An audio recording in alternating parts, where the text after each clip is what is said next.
Hey, what's going on? You're all very welcome to episode 79 of Buckshot for Friday the 12th.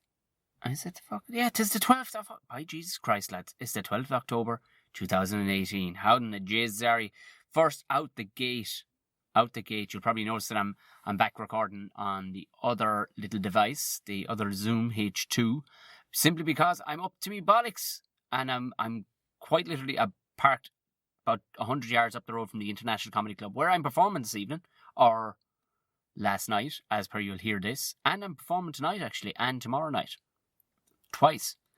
So it was just, you buy all this fucking gear, and you still have to record in the car. It's the only handy place I could actually do the old intro.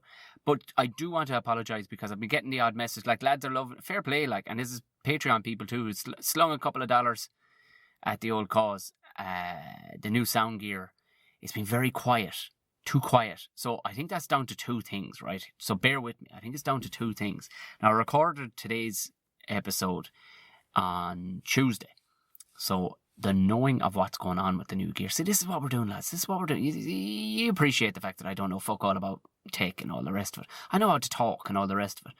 And there's been approaches from crowds, and, you know, who'll take that all out of your hands, and, you know, they'll do all the techie stuff and you just speak into the mic, which, you know what, there's a lot of merits to be said for it, but at the same time, I like that we're doing this on our own, and we'll get there.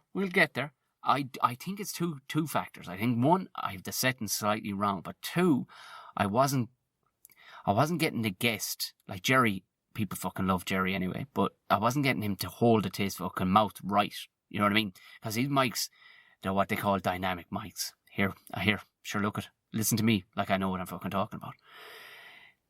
Essentially, you got to hold the thing right into your grill. So that will definitely be changed. And also, for next week's guests, I say guests, I don't know if we're going to bang out another two, but we should have a guest or two anyway next week.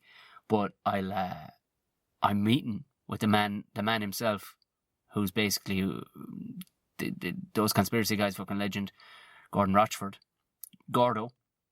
Meeting with him tomorrow evening before I go into the early show. I'll probably meet him between the early show and the late show.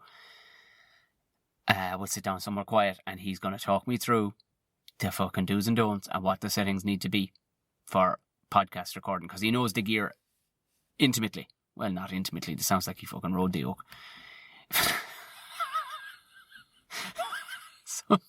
Some people are really into fucking gear, I guess. Maybe is that a thing, I wonder? Do you know the way, like, you see these weirdos, like, who are in love with their cars and stuff and actually try and ride the exhaust pipe and stuff like that. I wonder, is there people, like, into tech? You know, even down to, like, podcast machines and stuff like that they try and get up on the fucking yoke. Actually, here, lads, this has gone fucking sideways already. Easy knowing that I'm about to go in and talk obscenities to strangers. That I'm shooting my mouth off with this kind of stuff. But so, bear with me. Podcasterinos. It'll all be fucking sorted. Don't worry. We'll get her sorted. And nobody's complaining. They're going, fair play. The new gear sounds great. It's just on a bit on the low side, Tom. And see, I love that shit. Nobody's going, hey, what the fuck is going on? It's, you know, and it's not even the Patreons. You know what I mean? It's not, the Patreons are going, yeah, listen, I understand. We're at the ground level of this yoke, and we're trying to help a brother out. And we appreciate that you're pumping out content every week. And that segues nicely into the fact that if you haven't donated to the old Patreon, give it a fucking gander. Think about it. You don't have to pay monthly if you don't want to. You don't have to sign up to the monthly thing. If you do, that'd be absolutely fucking outstanding. But you can throw as little as fucking $2 you can throw at the podcast. And this kind of gets me to pump up. Like, people seem to be very happy to the fact that there's 3 podcasts after going out this week. The Ramble Pod, the one with Jerry, and today's one. You know what I mean? Wouldn't it be fucking class to be pumping out something like that 3 or 4 times a week? Fucking hell. I could talk for Ireland. And people want to fuck the radio. Listen to podcasts. So if you have any consideration towards this old podcast and you like it fucking to keep it going, and you want the gear to fucking to do the biz, because essentially the gear got bought as a result of the Patreon people. And like that, I did the live one. Live one actually had people watching and interacting and all the rest of it, the live Ramble Pod. So I'm going to be more... I had no idea. To be honest, I didn't even know that people were going to watch live. Do you know that kind of way? I just thought 2 people and his dog were going to watch. But a good gang of people actually joined in and were contributing to it. Some people didn't know what the fuck was going on. But I'm going to do the same again next Tuesday night. Keep an eye on the old Instagram. I'll post just a live video which alerts you that I'm going live on YouTube. Listen to me like I know what I'm fucking talking about. Also, we did, for the crack from the Laughter Lounge, we filmed it live on Instagram. So I'll do the same again next week. So if you do follow me on Instagram, keep an eye out for it. I know some people are in work and all the rest of it, but you look at, we will be eventually, with an association with the Laughter Lounge, we will be recording them properly with a decent fucking setup in the fucking lounge. We're better to fucking do it. So, also, I just need to tell you about the Tea Republic shop, where you can get all the gear in relation to the podcast. There's a couple other bits I need to sit down and throw up, but like that, listen, wait, have a look at just even go to my website and you'll see why in the next week or so. And that's just live comedy club gigs, not the corporate shit. Holy sweet mother of Jesus, it's going to be crazy. But if you do fancy it, but like I said, I'm busy, but November does free up a bit during the week. So I'm going to get more stuff up on the Tea Republic shop and the way of logos and stuff like that, just from other gigs. Cool shit that not me, I didn't design, but cool people on behalf of me designed. So I'm going to get that up on the Tea Republic shop. Give it a look. I'll put the link in the description of the old podcast. Some cool shit. The design, I really love the Buckshot design. And a lot of people have bought it on mugs, and even some people have bought it on cushions, which kind of creeps me out a little bit, but I like it. Fuck it, I like it. Keep me on my toes. So in keeping with that, like I said, I'm going to be gigging tonight in the International, tomorrow night twice. A couple of podcast listeners are apparently coming to tonight's show, or last night's show, as per you're hearing this. And I will be down in Cork City Limits next week, but I'll talk about that on the Ramble Pod. I'm going to be there on Saturday night, and then all hell breaks loose the following week with in the run-up to the Vodafone Comedy Carnival.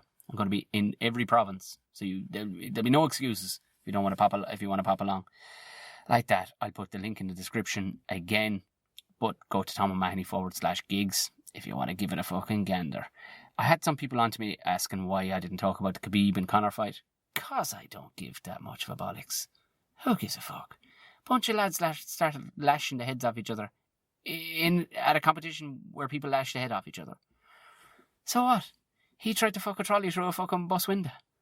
So what? It's hard to get shocked at this stage. I mean, it's turning into the WWE, you know what I mean? I was at the night. I talked about it on the podcast. I was at the night where he came pegging into the 3 Arena and jumped over the fucking cage.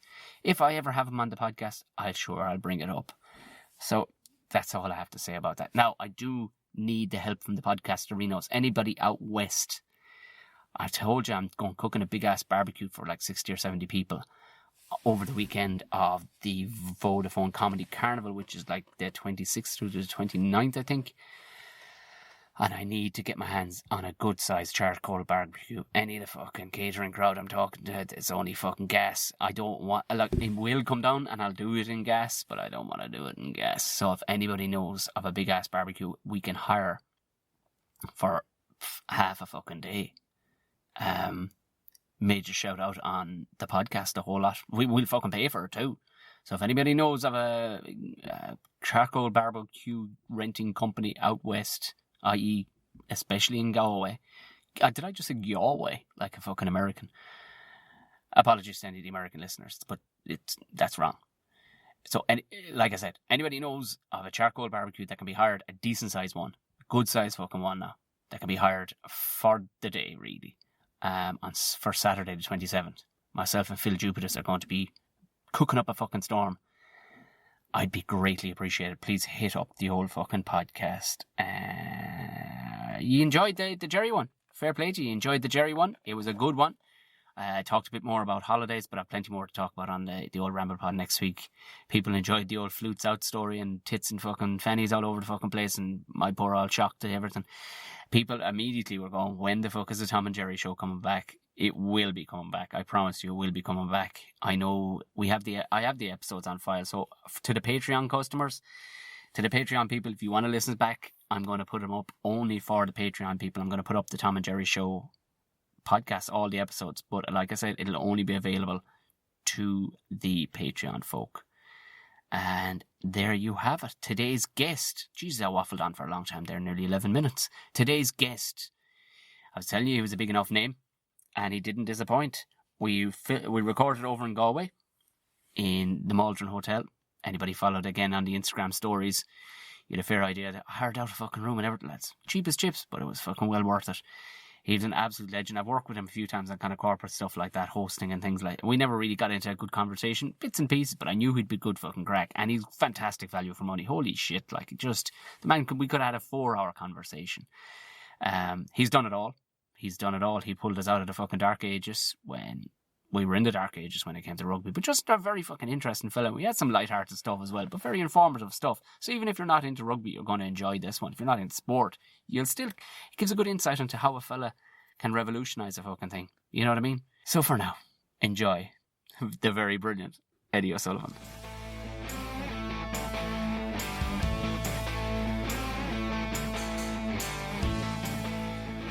Thanks very much for popping in. Yeah. Fucking hell, fair play to you. You're flat out as well. Yes, yeah, this time of the year with the old lot going on the rugby, and I'm, mainly doing media work now, thanks to the God, it's a lot less stressful.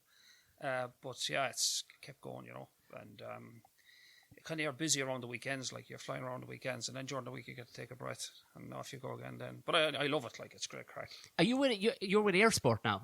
I'm working with Air Sports, yeah, but I still do a little bit of work with RTE. I'm going to do the Autumn Internationals with RTE. Brilliant. And I do a regular column with the London Times Irish edition.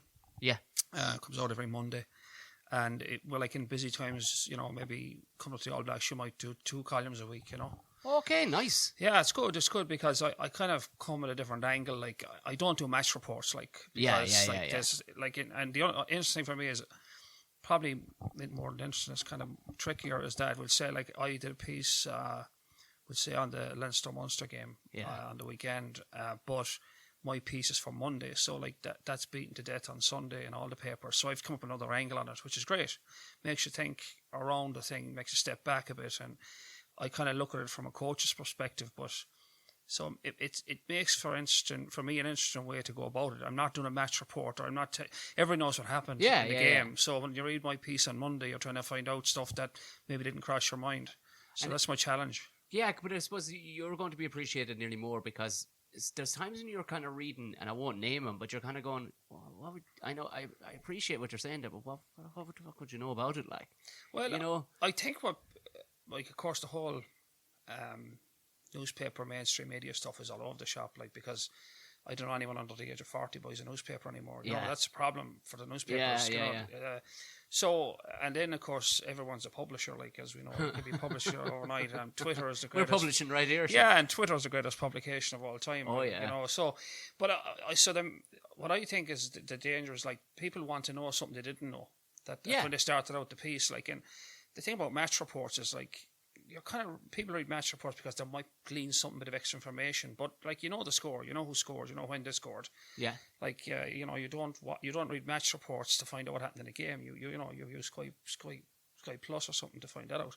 So what I'm trying to do is bring information to people that wouldn't have crossed their minds, like, you mightn't have figured in what was going on, and there was a lot of controversy in the weekend over the referee and stuff like that. Jesus, yeah. So, like, it was kind of trying to explain that to people how he got himself in that pickle.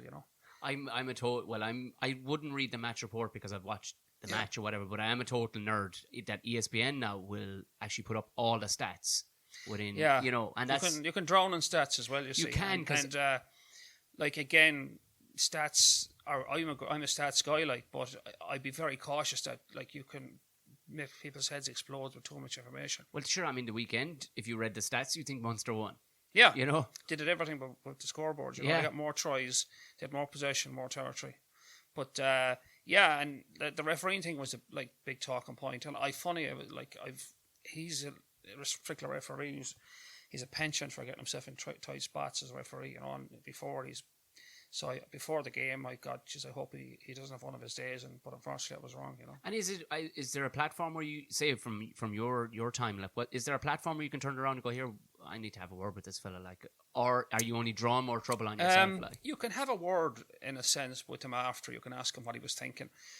I used to do a thing actually, which I don't know was good or bad in the long run, and I'm not sure where it got me in or out of more trouble. Is that I used to do an analysis on every referee before we played them. Right. But that was smart enough because we needed to know how every referee is different. Like some referees are big on offside, like they're watching offside all day. So if you're careless on the offside line, you get pounded.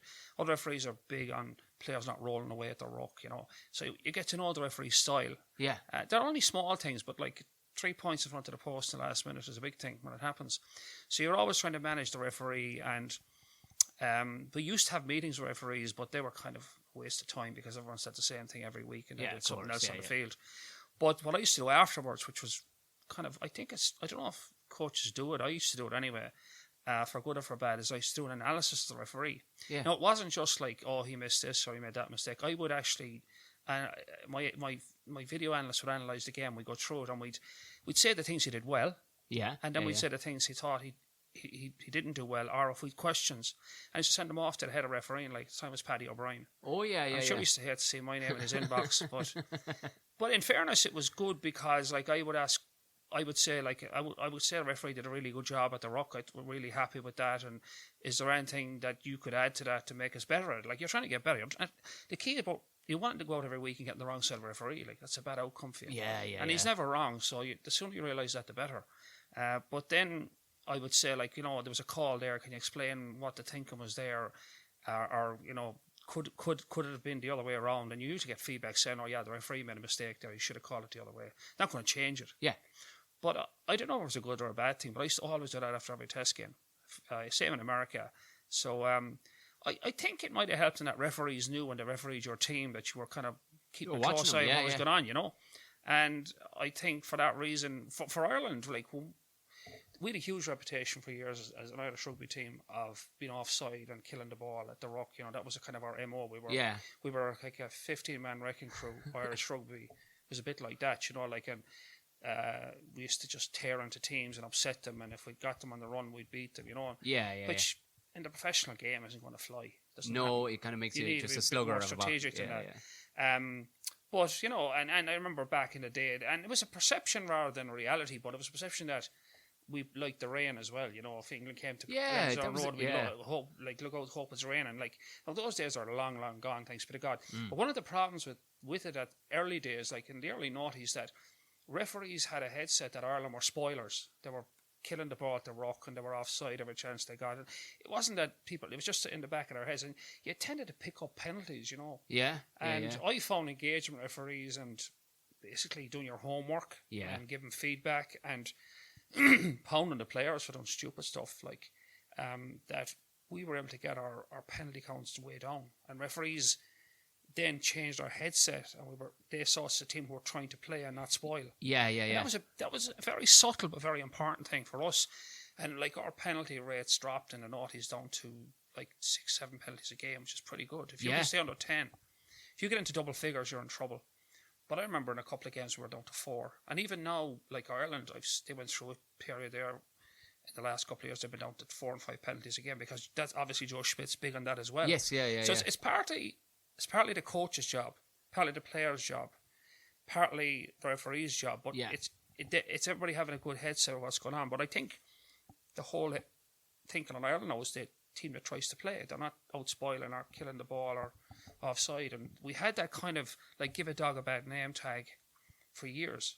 And we had to work on it to get rid of it, and we did. We got rid of it in the noughties, and it doesn't exist anymore, which was a good thing. Do you think there was a period there where I was kind of going, some of these referees are getting a bit bigger than they probably need to be, almost ego-wise. There's one or two of them there, you're going, here, Yeah, I think like the last place a referee should be a centre stage. Yeah. I mean, if you're talking about a referee after a game, he's had a bad day. And most referees don't go out to have a bad day, let's be honest. Yeah, they're all trying to do a good job. And I say as well, like, in fairness to referees, it's a terribly difficult game to referee. Rugby has got incredibly technical, incredibly fast, incredibly physical, a lot of stuff going on. And World Rugby are kind of older and they're thinking they want one referee on the field. Like, if you look at basketball, like, in an average schoolboy basketball game, you could have 2 referees. Well, you think of a game of rugby, you have 1 referee in a professional game. The NFL, they have about 6 referees, and they still get it wrong. But the World Rugby think that the referee, one man in the middle, making decisions, or woman, making the decisions, and you live and die by that. But the game has got so technical and tactical and fast, it's almost impossible. So now they've had the assistant referees. They're not touch judges anymore. They're assistant referees. and they're wired up and they're trying to help. So they are trying to address it, but I actually think the long run they're going to have to think about a second referee on the field, because in what they do in basketball, and I used to coach basketball in school, they have a lead and a trail ref. And the lead referee watches certain things and the trail ref watches other things. So it's not like they're watching everything. They split their duties. Now, it doesn't mean you can't make a call if you see something. But you're actually focused. So like if you're the trail referee in rugby, maybe they're watching the offside lines. And then the lead referee is watching the ruck. But the moment you have a referee trying to watch the offside lines and watch the ruck, and then watch everything else that's going on around that, the type of clean out, did he use his arms or around his neck? There's like a mirror. So I think referees have a tough job. Because they did it, and they're scrutinised to death. They did it in rugby league, didn't they? Where there was a period there where they had just like that. As the play would move forward, he'd go in behind I can't comment on rugby league, actually. Yeah, I know. I know nothing about it. But I would think rugby league is a much easier game to referee. Of course it is, because there's no continuity. Like once the tackle goes in, the game stops, everyone backs off and you start again. Whereas rugby union, the beauty of rugby union is continuity. Like you're 20 phases. Which is a whole new thing as well. If you think about it, like when I played 30 odd years ago, if you had 3 phases, there'd be nobody in front of you. Like there'd be no defenders left. You were gone. There was no phase rugby was nobody knew what phases meant. Now you see 20 phases. Even in club rugby, you've got 20, 30 phases. Club rugby is seriously looks good these days. It is because it's probably struggling because it's the one area of the game that the RFU have never really got their arms around. Is kind of that intersectional point between the amateur game and the professional game. Is it that because rugby is such a business now that they just can't keep an eye on it? No, it's not that. I think they made a strategic decision back in the 90s, which I think was a bad one, that they felt the way forward for rugby in Ireland. Now, we have a very unique system in Ireland. Like, we have a Southern Hemisphere system where we have 4 professional teams, centrally contracted, run by the RFU. Fantastic idea. It's worked really well. Actually, everybody's jealous of us, really. Absolutely, 100%. Like, if they had that their way, if the RFU had it their way in England, they'd do it that way, but that horse has left the stable and gone. France, the same. Even Wales are trying to put the toothpaste back in the tube a bit, like trying to get control of the districts, but it's a battle royal. So we have a pretty much the best system in the Northern Hemisphere. In terms of we control the players, we control everything. But I suppose the club game has always been that little bit of a kind of I suppose the fly in the ointment, because they made a decision that strategically they had to really fast track players through the academies to get them into professional game, and that's the right thing to do. Look at the young players we've now. Like the academies now are in full flow. Like you see fellas like James Ryan, Jordan Larimer coming out of literally playing school 3 or 4 years ago. They're playing international 3 or 4 years later. Like I coached the under 20s back in 20 years ago, Irish under 20s, and the lads would come in and they look like fellas who just got out of school. Right, They look like under 20s. Yeah. Like I was down in Donnybrook there during the Six Nations, and Ireland were playing Italy, and we were on the side of the pitch, and like some the under 20s. Yeah, the under 20s. They're huge. They're like full-time professionals. They're massive. So the academy system is working, but then where do these guys, if they're not playing for Leinster, because they don't play for Leinster every weekend, or they won't play for Munster, where do they go? And there's a lot of the time they don't do anything. They don't play a lot of rugby. They spend a lot of time in the gym. There's nothing wrong with that. They spend a lot of time training physically, training mentally. But you can't beat the old College of Hard Knocks, like which should be the IEL. But the problem then with the IEL is some of the clubs are against that because they feel a professional player coming out on a Saturday playing against an amateur player. He's a ringer, like. There's a risk in that as well. Yeah. So it's not an easy path to tread, but they do need to, because the club game is still the grassroots game. Of course, And it was a time when the club game was the only show in town. Like I remember coaching in Blackrock in the 90s, and the AIL, as they called it then, was huge. Sure, it was the only thing the only show in school. town. I had no interest in Munster. I remember I was going to play for Shannon. That's all I wanted. I remember Blackrock, we went to play Shannon in Town Park in a Division 1 AIL match, and I think there was like 7,000 people out. I believe it, It was packed, because we were going well and they were going well. It was a humdinger of a game. But you would have had internationals on both club sides. We had 5 or 6 internationals playing with Blackrock. Shannon had 5 or 6 internationals. I remember even when I became Irish coach, I remember Gervin Dempsey was coming back from injury one time and going with Don Lennon to see Terran York play, and within 2 weeks he was playing in Twickenham. You know what I mean? Think about it. Yeah. So the club game at that stage was very much an intermeshed professional game. But as you would expect, when things move on, the professional game ramps up, there was a gap appeared. Yeah. And the problem is, though, that rugby is still a grassroots game. But at that time, when the halcyon days of the AIL, when it was the real deal, I remember, again, Blackrock playing Young Munsters live on Sky Sports on a Saturday afternoon. Like, was it? Went out all over Britain and Ireland, yeah. Absolutely, 100%. They had a studio on the corner at Blackrock. There was about 5,000 people at the game, and they had the analysis and everything. It was a whole, like the full Sky Sports deal. I think it was 12 cameras.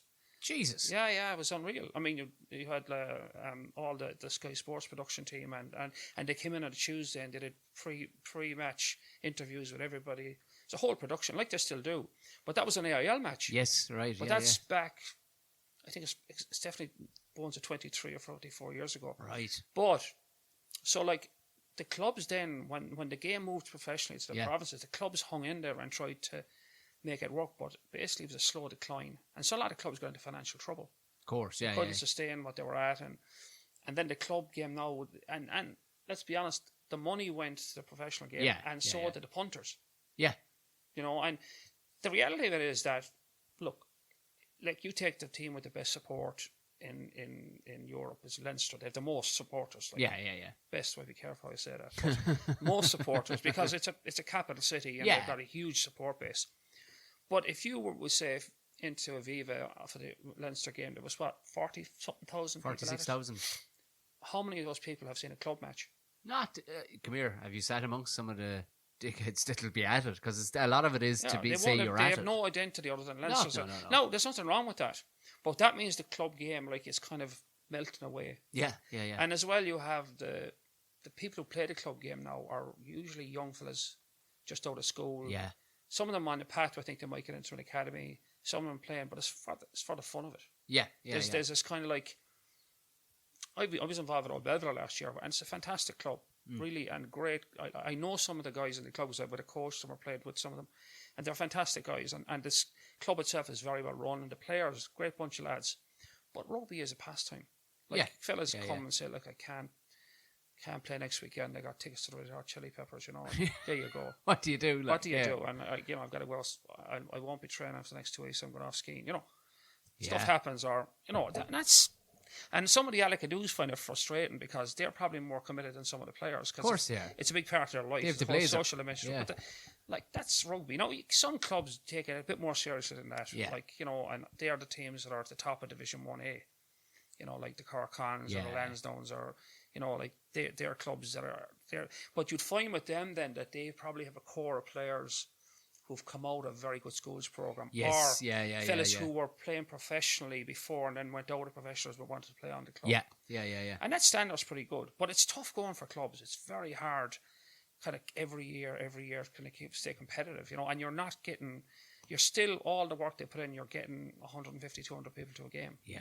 It's hard work, but it's not, they do, like, clubs function out of a passion for the game. It's not out of anything else, which it have to be. So the jump really is just schools and professional, that's it? Some of the schools in, certainly the big schools in Dublin, spend a lot of money on their programs. To do a course, yeah. Big money, yeah. You don't produce beasts out the other end for free. Yeah, serious money, like you're talking about hundreds of thousands.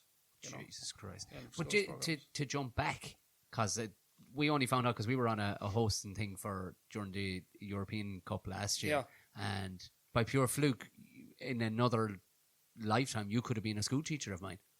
You were in St. Ailbe's. You were in the Tech in Tipperary. I was. I had a sojourn there as a... I remember, it's funny how things happen. I remember I left college and... Were you in Limerick? Yeah, it was Thomond, now it's UL. Oh, right, yeah. And I had a job option to go work actually in St. Clement's College in Limerick as a PE teacher. Right. Turns out a very good friend of mine got that job.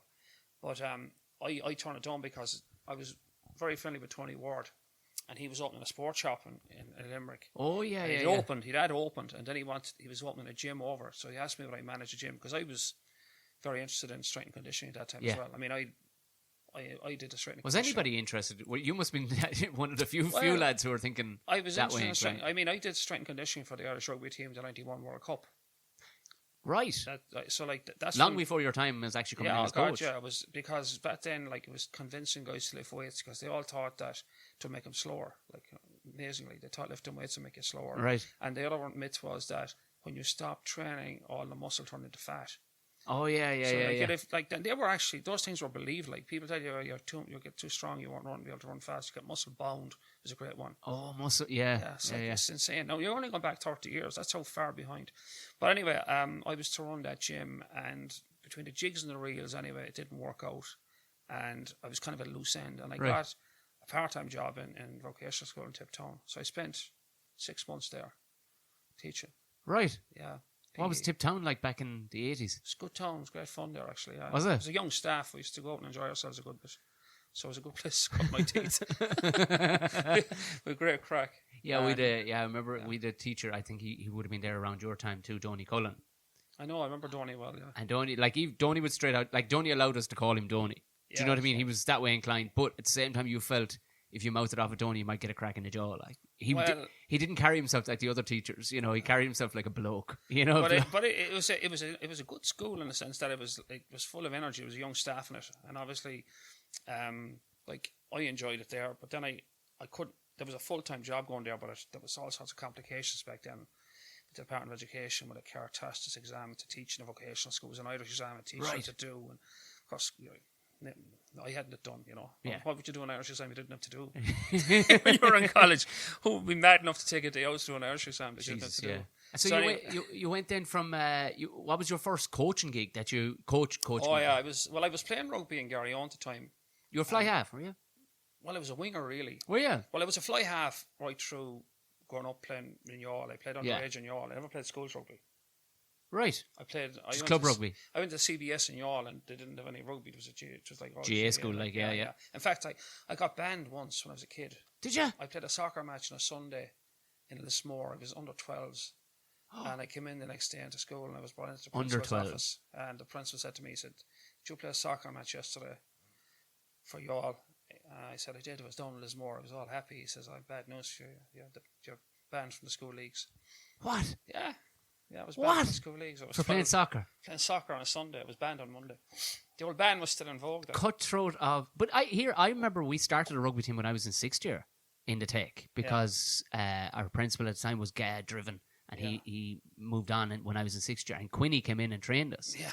And we had a cracking team because Galbly, Kilfeacle and Clanwilliam were all going to that school. A lot of lads have been playing underage rugby. We were all playing but we are bound together with the 3 clubs, and there was 1 or 2 lads from Cashel even were in our school. Really? So, and we went out and we demolished everybody. Yeah, went on and won the thing and everything. But it was hilarious. I brought a couple of lads in who were big football lads, but they're all 6'1" and 6'2", but could move like wingers. Oh yeah. And I remember this would be 99. A fella disguising his voice on the parents' phone, talking to the old lad, just saying, "Here, you want to cut that out, bring your lads over to play that old foreign sport." And it's hilarious what Heineken does.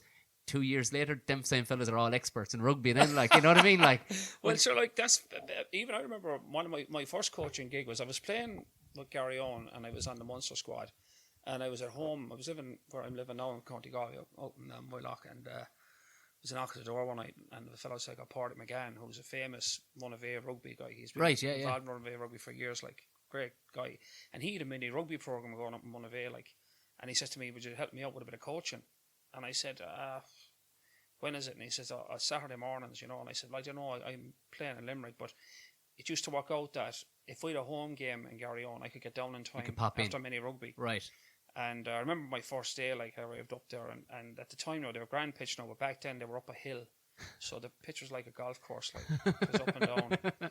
And I remember I walked onto the pitch, and he was there, and there's no kids in sight. Right. I said, "Just how do we to train?" He says, "They'll be here in a minute." And these 2 old buses, the old buses used to be imported from England, old ones, 2 of those pulled up, and they just emptied out kids, the barbarian hordes, ran over the hill to meet me. And he handed me a bag of balls and another fertilizer bag with a load of 2x1s in it. He said, "Off you go." So I had 120 kids on my own. Off you go. My first coaching experience, yeah. Jesus Christ. I asked him, could he get me 2 border collies? Could I keep everybody under control? A big stick. 1 man and his dog. That's the only chance I had. So I used to do that on the Saturday morning. Then he asked me would I do do a bit of coaching with this first team. So I started coaching the first team in Monterey, and I coached you under. Then I got involved in that, you know. And I was playing away at the time, so it worked around when I was playing. So that was my first coaching gig. That's way back. Bag of sticks. I'd love to. But I was a PE teacher, so like coaching was only natural, like, and I enjoyed it. And like I'll tell you, if you can keep 120 kids interested for an hour with a bag of 2x1s and 7 or 8 balls, it's a good start to your coaching career. Of course it is, yeah. You can probably manage most things after that. I'm getting cold sweats just the thought of that. Yeah. But and you then like you went on. Who'd you coach then? Obviously, you were coaching the senior team in Monterey.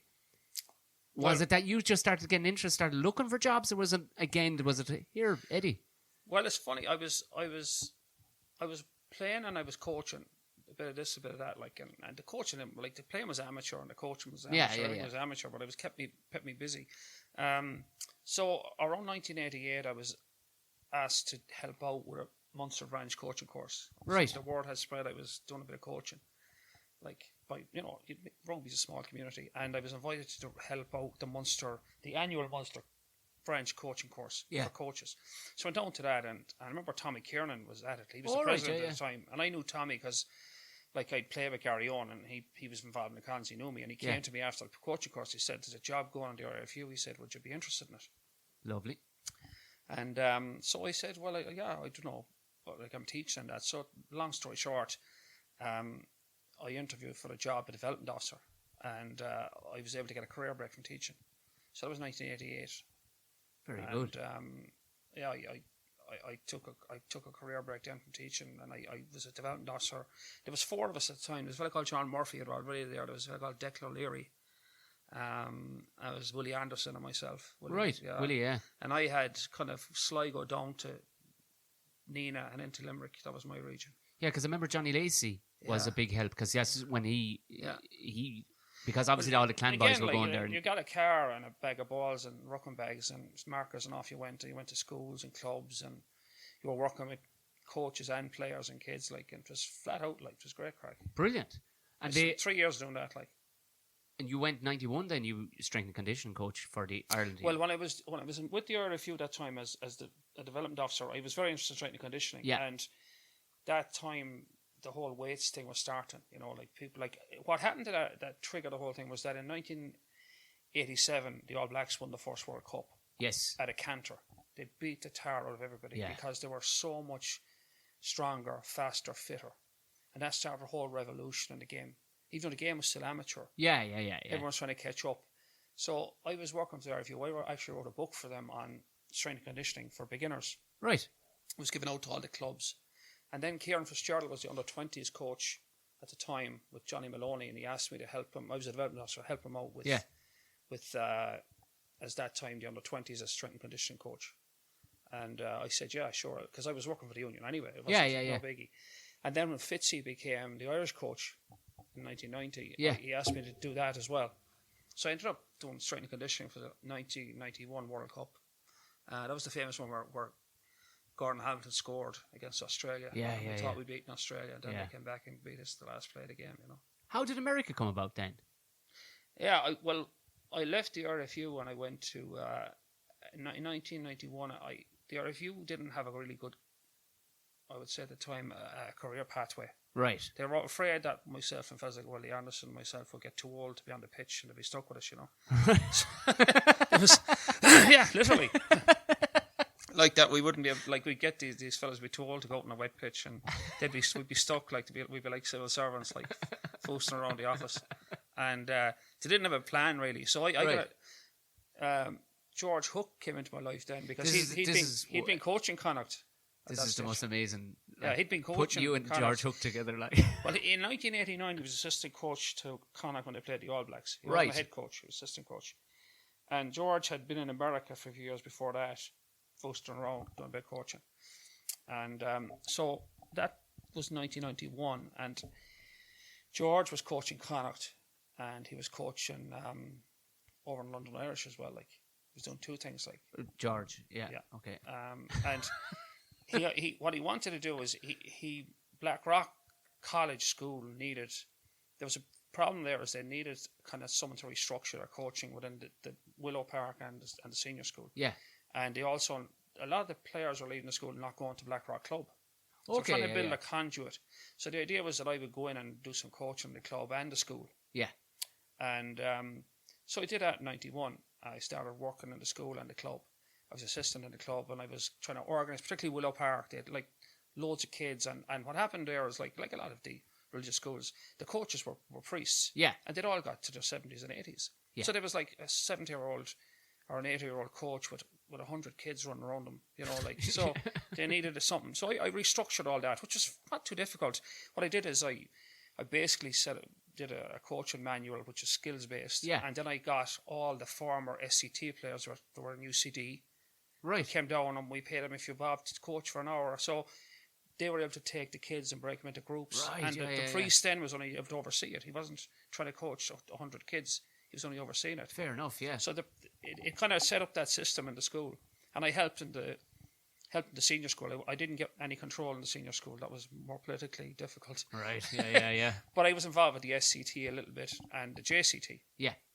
I would have been involved with Leo Cullen that time and Bob Casey and all that. Like, they were all JCT that time, But anyway, so that was Blackrock, and I was doing the club, and that's when the AIL was huge. Yeah, of course, yeah. So Sky Sports, the club, and then I was also involved in Connacht. So like, how many balls can you juggle on an average? Yeah, day? I'm just trying to put this all but together. George was a coach, and right. then the wheels came off for George at one stage, and I had to take over. And I took over Connacht. I loved that analogy. Like they just came off for George. That's another book. Yeah. But look, long story short, then I was involved with Connacht. I was supposed to come back to Connacht. I spent a year coaching Connacht, and I came back because the Blackrock thing had kind of run its course. Right. The school wasn't going to change, and I came back to Galway, and I coached Galwegians, and the idea was that everyone thought that the club game or the professional game was coming in, that Connacht would go professional. Yeah. So when they did go, I was supposed to be the Connacht coach, but it was like a ridiculous offer of 1 year contract. Right. What are you supposed to do with that? And you're paid the same as you would teaching. Now, that's just I'd gone back teaching. You see, my career break was up. Yeah, right. So that was the thing that triggered me back to Galway. My career break was up, and I said, right, I'll go back teaching. And then I was doing Connacht and Galwegians, and sure, like, when the job came for Connacht, I wanted it. Like, I was been involved for 3 or 4 years. Yeah, at of that course, stage. yeah. And but anyway, long story short, it was a 1 year contract, the same salary as I would be as a teacher. Right. So I go, lads, come on. Yeah. So they wouldn't budge, so I didn't take it. I walked away. And how fast things? Have you seen the new plans for the is it 16,000 seater? Yeah, that's right. Yeah. It's going to be quality. In fairness. It is, yeah. It's an overnight success after 30 years. Yeah. So was George in America then? He was in America then, and he had set up a coaching program in America where he was coaching coaches. He got a guy to sponsor it, and he got some money from World Rugby, or to be the IRB at the time. But he needed someone to help him run the clinics. So I helped him set it up at a distance the year before. But then he brought me out one summer, and I did a bit of coaching. And particularly that summer, I finished in Connacht. I went out, and eventually he said to me, would you be interested in coming to America to coach? So there was 2 jobs really. He convinced the head of the coach of the US team, Jack Clark, right, to take me on as an assistant. And then I spent the other half of my time working with George, coaching coaches around the country. Oh, right, okay. And it was a seasonal work. It was like you were run off your feet for like 6 months, 7 months of the year. Because in the winter, rugby shuts down in America by an hour because most of the country is frozen. Right. Unless you're south of the Mason-Dixon line or on the west coast. So so it was a seasonal work. It went like from April right through to September, October, maybe, and the Eagles played as well. They played during the summer. Yeah. So it kind of worked out, and I'd be home for the winter, and I did that. And funnily enough, then the Buccaneers came on stream, so I was out to coach the Bucks in the winter. Oh yeah. Because I remember, I think it was your book I was reading. I read it back when it came out, but I remember trying to work out how in the Christ is he doing this? Because the work in America was seasonal. How can you Skype in your? Can you Skype? There was no Skype then, by the way. Right, fair enough. There was no mobile phones, like. Right, yeah, Jesus Christ. Yeah, think about it. Like, mobile phones were a rarity. Couldn't be tracked down. Well, I had a mobile phone when I was doing the World Cup in '91. It was like a concrete block. Those ones. Yeah. You could talk for 20 minutes and take 2 hours charging it, or longer. But back then, it was seasonal, so I could do America in the summer between the Eagles and the coaching programs. They ran literally late spring to early autumn. And then I could come home and coach the Bucks in the winter. And I was still only 11.5 an hour from Buccaneers, so it was great. That's grand. So, and it was really interesting because the Bucks were kind of on the rise then. Like, we'd gone from Division 4 to 3 to 2 to 1, in 4 years. Yeah. And with some Bucks in Athlone? Well, are they Athlone or Galway? No, Bucks. The Bucks were basically one of the first clubs in the country to amalgamate at Ballinasloe and Athlone. Right. Okay. And they were called the Buccaneers. There's a tradition of, there was a club once called the Buccaneers in that area or something. All right, years okay. and years. So it wasn't like they pulled it out of the air. There was some history to it. But it was basically Athlone and Ballinasloe came together. And we would play some games in Athlone and some games in Ballinasloe. Like the whole Munster thing with Cork and Limerick, just to keep them all happy. Like we would take the Dublin teams to Ballinasloe because the pitch was smaller and messier. And we'd take the Limerick teams and the Cork teams to Dubarry Park, as it is now. Right. But this is when the very infant days. Like we had Noel Mannion, we had the Rigney brothers. Oh yeah. Three Rigneys in the pack: Brian, Desi, and his brother Plugs. Yeah, whoever known as Plugs. But and we had the Twin Towers. We had Jimmy Screen and and Martin Cahill, two props. Right. And at that time, some of these guys would play with Connacht as well. You see. Yeah. The club game and the professional game were still enmeshed at that time. And we had a good run. Like we got into Division 1, and the general opinion was we would get relegated. Yeah. But we went on a run, and we started beating teams. Actually, it started when we were in Division 2. We had a really good run in Division 2. And because we'd come out of Division 4, Division 3, people started getting interested. Yeah. And the irony of it all was that the club game was still had purchased at the time, still had traction. The provincial game was fairly infantile. But the catchment area for Athlone is huge, if you think about it. The nearest rugby club to the west of Ballinasloe is Galway City. Christ. The nearest club to the south of that Athlone, Ballinasloe is Limerick. The nearest club to the east, you're up into Portlaoise. And then you're up into Roscommon. So we were getting people coming to games, see the Bucks play, because there was a bit of a buzz about it. The underdogs. And the Fields of Athenry, the Bucks started the Fields of Athenry. Of course, yeah. That's where it started. We used to sing in the change room after a game if we won. Just before it was sung in Towan Park. and or sung in Lansdowne Road, the Fields of Athenry. And I remember the crowd then, I remember one day we won a big game against Lansdowne. Yeah. We were like Bucks shouldn't be beating Lansdowne. Of course, Lansdowne. I remember the crowd outside the change room, but 1,000 people singing the Fields of Athenry. It's great. Yeah, brilliant. And then RT covered some of those games. I remember that. I do remember that because I play underage, like under 14s or whatever, and you come home and you'd be in time to watch the IL match. Then you'd see the pitches, the crowds, it'd be jammers. It's great, but the Bucks got a bit of a buzz going, and there was a huge catchment area. There was people driving from kind of up in Roscommon, cross into Kinnegad, over down to Portlaoise, because the Rigneys were from Portlaoise. Of course, yeah. And then down into North Tip, down into North Galway, and, across over to Tuam, coming into Buccaneers. It was all... There was a massive catchment area, an hour circumference or 90-minute circumference. Right. A lot of those people used to come. So we're getting 5,000-6,000 at home games, like. Really? And it was very raucous. There was a shed there, and it was like they all got into it, like. It was gritty, like, yeah. It was gritty, and we were a team based on a pack of forwards. Okay. We didn't have a back line, really. We had a couple of backs, but our strength was up front. We had Noel Mannion, we had three Rigneys, we had the Twin Towers. Yeah. And prop, and we just beat teams to death up front, we just pounded the life out of them. Remember the first year in Division when we got to the semi-final of the IL. Jesus. And we lost down in Cork to Cork Con. Yeah. It was a fantastic day out. There must have been about 2,000 travelled from Athlone for it. We had a huge presence on the ground. Lovely sunny day, live on RTE, and they beat us by a whisker. In fairness, Ron O'Gara picked us up with a loop play and scored. He didn't score, but he opened us up and they scored. Ron O'Gara at that stage was just starting to play club rugby. Only a pup.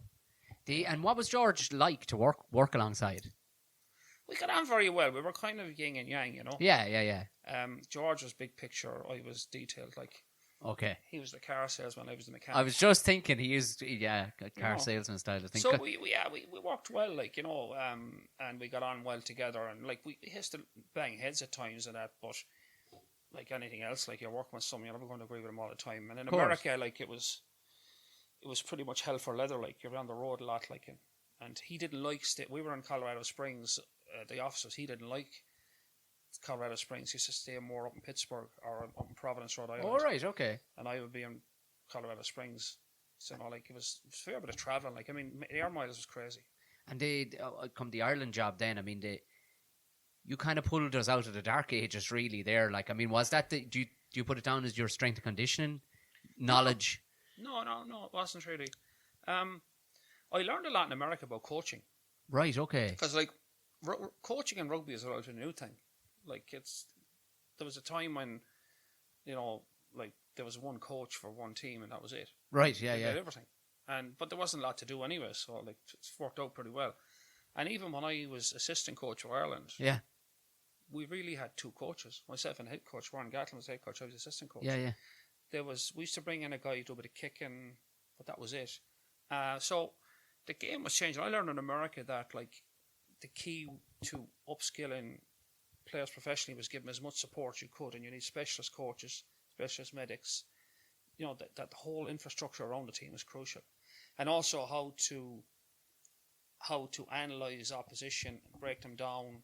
Like, I always believed that the opposition gave you your best game plan. Of course, yeah. So you look at the opposition, find out what they hate doing, and make them do it, whether it's with the ball or without it. Yeah. But that was kind of, I think players struggled with that initially. I remember Brian Driscoll saying in an interview once, which I was kind of chuffed about it. I don't know whether it was a compliment or not, but he said it was the first coach he met that had a different game plan for every game, for every team. But what you do is you did stuff. Like, even I remember I used to like innovating. I remember back in Black Rock, we had a very good backline in Black Rock when I was there. We had Elaine Roland, Alan McGowan, Brendan Mullen, Mark Ridge, Jinxie Beggy, Dave Beggy, Niall Woods. There were a lot of internationals and pros. And with a decent enough pack, but their strength was in the backline. And I remember I used to have Alan McGowan, who was the 10. He used to use hand signals to tell Elaine Roland what he wanted to do for the next 3 rucks. And Roland would tell the forwards. Right, verbally. Okay, yeah. So, like, the out half would use hand signals. Like baseball. Yeah, and the scrum half then would verbalise it to the pack. So the packer at the line out, they'd make the line out call, and then Roland would tag on where we were going for the next 3 rucks. Brilliant. But that's 25 years ago. Yeah, but that was streets ahead of everybody else. Well, it was different, that's for sure. But and I think with Ireland initially, people found it hard that we would have a game plan to play Wales this week. Yeah. And then next week we'd have a different game plan for England. Was that not done before? Like? No, not that I'm aware of anyway. And players found it hard. It was tough because it changed a lot of things. But my view was that, if you beat Wales on this, you wouldn't beat England on that. It's changed. Yeah, of course. Different team, different demands. Like South Africa, we had pretty good success against South Africa, but because we never took South Africa on head on. Yeah, because they're monsters. It's a heavyweight boxing competition, so if you go toe-to-toe with South Africa, you're going to get a bloody nose. Yeah. But whereas at the time, if we played Wales, we were much we could dominate Wales physically back in the noughties. Like, we used to go after them physically, like relentlessly. Yeah. Knock lumps out of them. And they found it very hard. They'd be on the bus at half time if you got on top of them, But you couldn't do that with England, or you couldn't do that with South Africa. So you had to change. You had to keep moving, and that was probably something that a lot of players found difficult because a lot of pressure. Yeah. Like, you literally come in on Monday morning after we say you beat Wales, everyone's in a good form. You say, right, now here's the plan for next week. Could be a lot of changes. You might change the shape you're playing. All that's now standard. Yeah, of course. Yeah, but and I introduced stuff like our video analysis we used to do. We used to code everything a player did. Okay. So we had a matrix.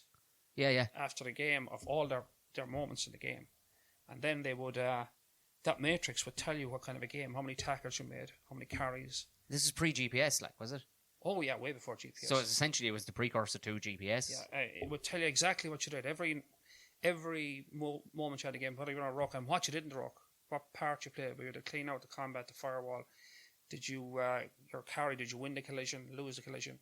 Your tackle, did you win the collision and tackle? So you could look at the players' numbers across and see how well they played, or how much work they got. Yeah. It was a great one. Was called a cold clean. Yeah. Okay. A cold clean was when a fella went to a ruck and did nothing. Like, there was 2 things you could do at a ruck. You could do your job. Yeah. And if there was no job to do, you shouldn't be there. Yeah, get out. Yeah, get into the next one. Yeah. So, what it, for example, is like if we fellas had 5-6 core cleans a game, which meant they were standing at a ruck like a cow looking over a hedge, you know, doing nothing. Yeah. And so my point is like that's productivity is down. So if you had 5 or 6 guys had 5 or 6 core cleans, that's 30 moments they were doing nothing in the game. Yeah, so we still really work hard with the players to get that number down. You're Yeah. never going to have the odd one, but we get players down from 5 or 6 core cleans on average down to 1. So your productivity went up, the number of rucks they were in, the number of carries, and that was all. But the other thing with that was you had this matrix, and it was a number like you have 5 core cleans, like, and you push the button on the laptop, and it shows you a movie of the 5 core cleans. So you could say to a guy, well, hold on a minute, as you were going to that ruck now, what was going through your head? And he was saying, well, I was thinking I needed a clean out. And said, well, did you? No, I didn't. And why'd you stay there? He said, yeah, all right, get into the next one. Or, you know, so he either got there and didn't do his job, or there was no job to do and he stayed there. So he was making guys think. Yeah. So that made guys think that every ruck they had to be in the game. They couldn't fad about. It makes them focus very much so. Same with your passing, your tackling. You know that if you... And a fellow might miss a tackle. Tackles get missed, but you could say, like, look, you've missed 3 tackles. Here's the problem. You're letting your foot in the bucket every time. You're not getting your shoulder in the guy. Yeah. And you can fix them. So what guys eventually saw was that, well, look, I can take this here and I can make myself better. I can learn from it. And that's what the coaches would do during the week. They'd sit down with every guy and go through their moments, the defence coach, the skills coach, and help them get better at what they're doing. And then they would know going into a game like, well, they'd set their targets, their goals. I would have 20 rucks today. I'm going to have 10 tackles. And like back rows knew you had to get into double figures on tackles. And then the quality, how many of those tackles can I win the collision? Or they're not soak tackles. Soak tackles when you lose the collision. So all those terms came in then. And we used to do that. So it became a way of players or viewing players' performances. It became a way of players finding out what they could do better. And it became a way of players setting goals they could actually achieve in games. Right, The work rates went up. Like, and then the penalties came down. The work rates went up. The number of core cleans went down.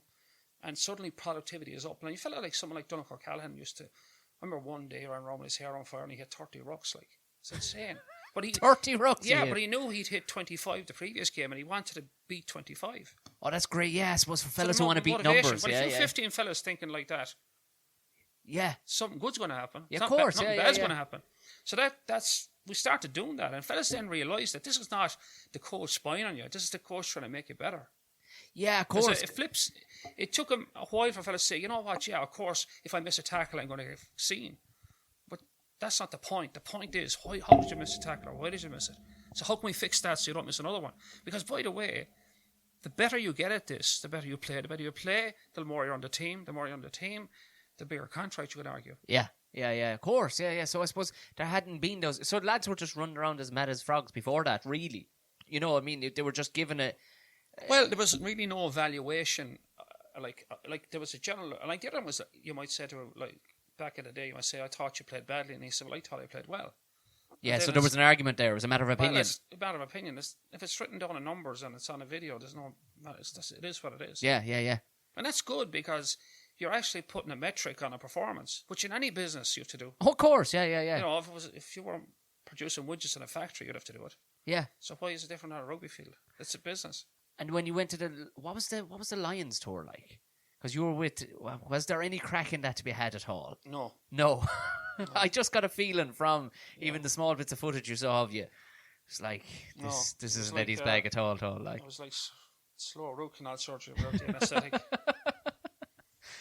Because the likes of... I mean, Jesus, I remember... Well, I will say, I applied for that job, and the reason I probably would have got it, but England won the World Cup. Yeah. So Clive was the obvious choice, and rightly so. If I'd won the World Cup, I'd be pissed off. Yeah, if you didn't get it, yeah. And I actually like Clive, because I'd met him, we coached under 20s against each other back in the 90s. All right, you bet him. Yeah, he had an England team. Andy Robinson was his assistant coach. We beat them down in Greystones one day, the last play of the game. But I knew him, and he's a good guy. I actually like him. Okay. Like, I suppose some people don't, but my dealings with him, he was actually very innovative, which kind of, I respect that, because I always felt as a coach that if a team are playing against you, they should be not looking forward to it, because they don't know what you're going to pull out of the hat. Like, right, yeah. If a team plays you and they know what you're going to do, like that's almost like you failed. Yeah. Before you start. So Clive was innovative. Now, he was an ideas man. And I think when he won the World Cup, he had a lot of really strong characters in that team. Martin Johnson, Lawrence Lalio, Jason Leonard, you know. And I think he was an ideas man. And Clive would come up with 10 ideas, and 8 of them were insane, but 2 of them were really good. Okay.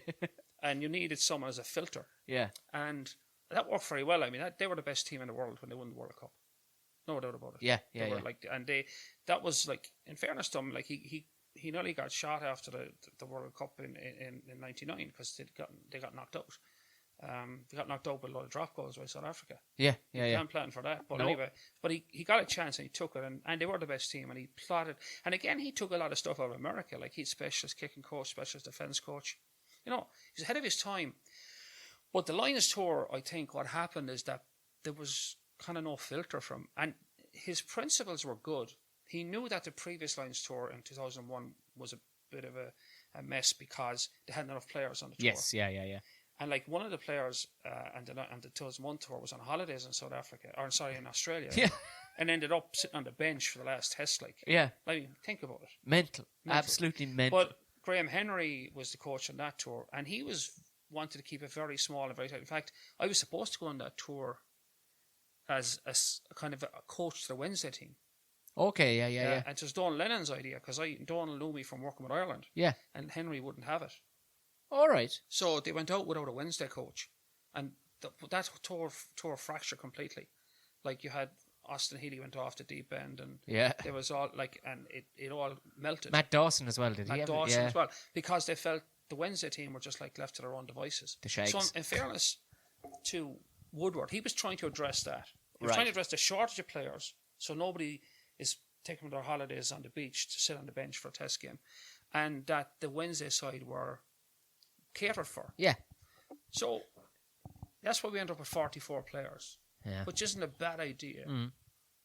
But we also had like nearly 44 staff. You know what I mean? Yeah. So I think he didn't get the balance right. It got too big. It was like a 3-ring circus. Yeah, there was... And he couldn't control it, and it got away from him. And he got bogged down a bit with the media side of it as well. She brought... Was it Alistair Campbell? Yeah, it was again a guy I really enjoyed being with, like. Right.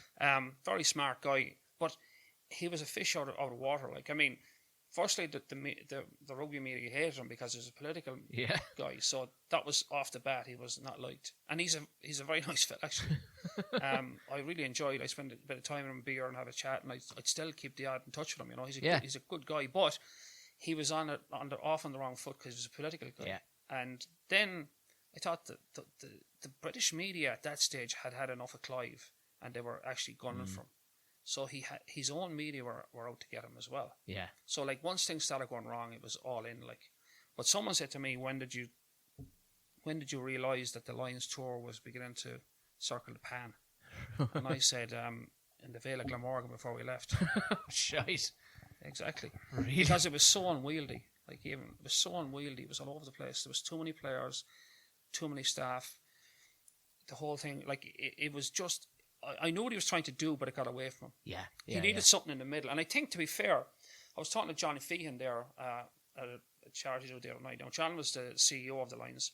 Yeah. And he would have been around that time. And we were talking about that. He said, that Lions tour in New Zealand was a disaster. But they learned so much out of that mess. Like, that, of course, The next tours, 9, 13 and 17, were all much better because of the mistakes that they learned on the 5 will never be repeated again. Yeah. But Clive wasn't completely crazy. He just went a bit too far, and he couldn't control it. Yeah. And had he replicated what Graham Henry did in 1 and got beaten, he'd have been flayed as well. But he actually didn't get the balance right. But I would have great respect for the fact that he tried to change it. He tried to innovate. Yeah. But probably got lost in the detail. That was it, The bigger picture was okay, but he got lost in the detail. And I suppose, well, we're closing for time. Wait, come here, what's your reckoning on, like, my opinion watching rugby down through the years, you were the one that, like, you won us 3 Triple Crowns, and by the skin of They don't matter anymore. They don't matter anymore, but we'd all to look for, we'd nothing for 20 years before that. Like. Well, we haven't won too many Triple Crowns either since. No, we haven't. And on top of that, like, we won one in 2009, obviously, with the Grand Slam. And you gave us... And we won it again. You gave us great... bragging rights. Like, was it 4 years on the trot? We clattered England. Yeah. I got into some serious arguments over that a few times, like, but it was, that's just me. But with the ball rolling the way it is now, I mean, Ireland is in some shape, club-wise, like province-wise and national-wise. Province-wise, I'm not sure. I think Ulster and Munster, yes, a little bit in the doldrums. Yeah. Connacht are getting back to where they were. Are we been hard on them? Because, I mean, in England, have they 40, like, No, but I we just expect a lot from ourselves? What we do, our expectation is very high. Yeah, okay. But let's be honest, Ulster have underperformed for a number of years Yeah. now. They've been kind of beating themselves more than much. I think the problem for Munster is because they were the big dogs for so long and everybody loved them, that the expectation was that would continue. But look, that team went through its transition, and I suppose they didn't replace it well. It took time, and it's been limping along a bit now. But still, people think they should be in the semi-final of the Heineken every year, which is that's been the top 4 in Europe. Yeah. Think about it. It's not just it's the top 4 teams in Europe. But anyway, so expectations high on Munster, but again, this is a big year from you don't want Leinster are definitely head and shoulders above everybody at the moment. But no, there's a reason for that. It's very simple. Leinster have so many talented players coming through the school system. Yeah, they've a lot of big schools in Leinster producing really good players, and even look at the influence Leinster are having outside of Leinster, like the number of Leinster players that are in Ulster and Munster and Connacht. That's the way it is, and that's not a bad thing either.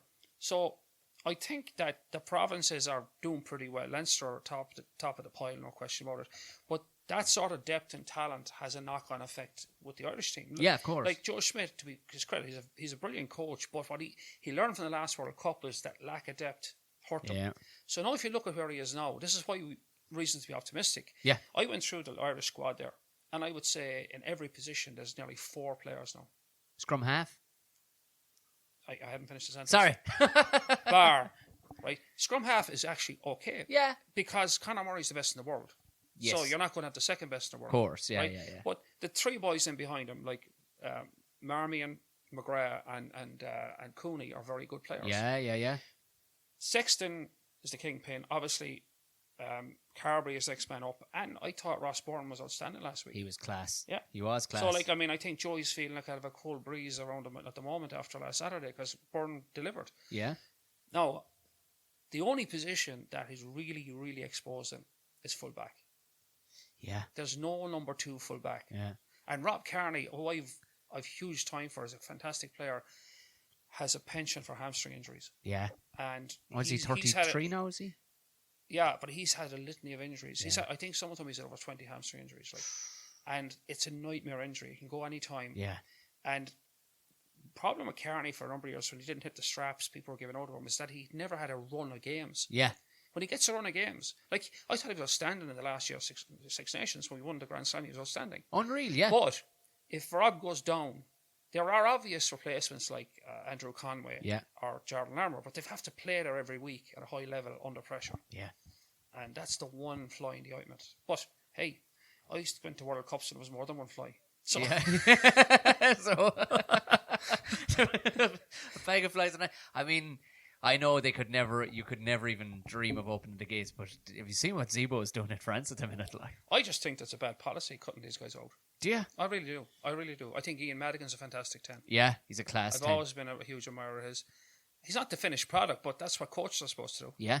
And I think Zebo's an outstanding talent. He's got the X factor. And I think Donncha Ryan being shifted off as well. You know, I mean, Donncha Ryan was just outside the pecking order when I was in Ireland. He was just beginning to come through. Sure, look who was ahead of him. Well, you had Paul and you had Donncha and you had Malcolm O'Kelly, you know. Yeah. So, and you had Leo Cullen and you. Mick O'Driscoll was probably ahead of him too in Munster, I suppose. So anyway, look, they're 3 guys that I think are. It's a pity they're not involved, you know. That's only 3, but look, that's the policy has gone. But it just shows you how strong we are in terms of our talent that we can put in a policy like that. Send 3 guys to Coventry like that. Yeah. I mean, South Africa tried it and had to reel it in. Yeah, that's true, actually. I suppose. So, Jesus Christ. But then again, we're much better than South Africa. Yeah. We're well ahead of them on the pecking order. We are, yeah. Last year we put a record score on them. So, we are second in the world. Not by accident, by rights. It's justifiable, isn't it? There's nobody can say that they're better than us other than New Zealand. And I would argue that. And few weeks' time we'll find out who's the bragging rights after that. Yeah. I mean, they showed they're fallible too, like. They are what, the worst thing that can happen to everybody else in the world is when New Zealand have a couple of losses. Oh, yeah. It focuses the mind. Yeah, well, you see what, yeah. But look, it'll be, like, this time last year everyone was bemoaning the fact that New Zealand weren't playing England, just the clash of the Titans. Yeah. How that has changed. Oh, yeah, big style. England are on a damage limitation mode. What does they do with Eddie now? I suppose he has to stick out until after the World Cup, I suppose, really, doesn't he? After the World Cup. Yeah. He's suicidal to change it now, So, are you aware of balls.ie actually have a whole segment on Eddie-isms? Are you aware of this? No. Because I thought I was the only person who picked up on Eddie-isms. Because there's times when you're going, because you keep quite straight-faced when you're doing the punditry, and I'm going, how is he doing it? Because you're using things like you can't unring that bell, and it just, I'm going, how he's doing that for the crack for sure, like. But what about, like, I thought my favorite one was taking him to the woodshed. Oh yeah. There's something sinister about the sound of that, like. Yeah, that was. Yeah. Well, it's actually. I didn't make that up. It's a saying. It's an American one. Like it's common. Like you take somebody to the woodshed. It's stupid. Like if a dog was misbehaving, you take me to the woodshed. You get both barrels, like, yeah. But my favorite one of the whole lot, and I don't think it was in your book. I think it was in Paul O'Connell's book. It was, you were giving out about the boys the way they were rucking. They were rucking so messily, and you're talking about poor old Peter Stringer that when looking for the ball, he may as well be looking for a Mars bar and a bucket of shite. It was probably one of the greatest. They can't be outdone. It can't be outdone. Yeah, I was quite animated that day. Were you? I was, yeah. I remember, like, yeah, Peter was just like, he needed a shovel to get the ball out of the rocks. Like, so I just said, it's funny. Those type of things, they're funny, but you know what? They're metaphorical and they resonate with guys. Of course, yeah. I mean, I remember David Wallace saying that to me, that I said things that fellas laughed at, but he said, when you're in the middle of a game and it comes to your mind, what like it triggers something in your head. Well, it's new. It's different than just bollocking somebody out of it. Like, I didn't say it just to be funny. I would say it just to, this is really important. And if guys get that and makes it resonate with them, that's the whole point of it. Of course, yeah. So there was a bit of a method in my madness, Long way to continue. Eddie, thanks a million. Thanks very much. Smashing. Cheers. And there you go. The very fucking brilliant Eddie O'Sullivan. Those Eddie-isms are a real thing. They genuinely listen out for him next time he's on the radio. They're fucking brilliant. And I'm convinced the other night, because we talked about him, he was on off the ball and he must have slung in about 7 or 8 of them. Fucking brilliant ones. Thank you very, very much to Eddie O'Sullivan. That won't be the last, of course, of Eddie O'Sullivan. We'll probably stick him together with somebody else for the absolute fucking crack for another one. And like I said, follow me on all social platforms to keep an eye on what's coming up in the way, and just having the fucking crack. People interact. Search for Tom O'Mahony Comedy. We'll find it on Instagram, Facebook and Twitter, and on the old chatty snaps, which I'll reply to you. I throw up the odd thing, but really it's Jesus, it's a lot of work, lads. It's a lot of work to be doing so many platforms. I need a PA. I need a fucking PA. Anybody want to work for nothing, just to hang around? We can chat, we can drive to gigs and stuff. It'd be great.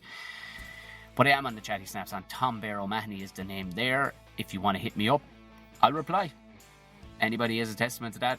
Anybody who's most of the podcast listeners that have actually contacted me, they've gotten a fucking reply. I don't not reply. It might take me a day or two, because old chatty snaps doesn't tell me as fast as Instagram does. Instagram will tell me that somebody has messaged me.